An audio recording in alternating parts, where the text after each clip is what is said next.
Petrol आणि डिझेलच्या दरात सातत्यानं वाढ होत असून या दरवाढीमुळे सामान्य जनता आणि शेतकऱ्यांचं कंबरडं मोडलंय।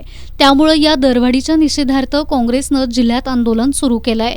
त्यानुसार कसबा बावडा इथल्या श्रीराम पंपावरती कार्यकर्त्यांनी आंदोलन केलं।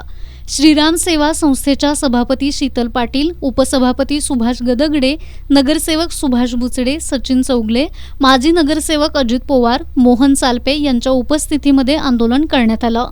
मिलिंद पाटील, भानुदास शिंदे, निशिकांत कांबळे, अतुल पाटील, प्रशांत पाटील, धनाजी गोडसे, प्राध्यापक लक्ष्मण करपे, सुभाष जावत, राजू ढेरे, महादेश लांडगे, तानाजी चव्हाण, प्रदीप उल्पे, संतोष पाटील, मारुती पाटील, युवराज उल्पे, प्रदीप नेजदार, योगेश पाटील, अर्जुन चौगले, किशोर पाटील, विलास वाडकर या आंदोलनामध्ये सहभागी होते।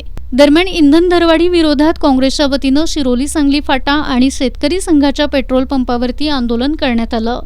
जिल्ह्यात अनेक पेट्रोल पंप बंद आहेत। यावेळी शिरोलीचे माजी सरपंच शशिकांत खवरे यांनी सध्या सरकारकडून पुरेसा साठा असल्याचं खोटं सांगत जनतेची दिशाभूल केली जाते असा आरोप केला।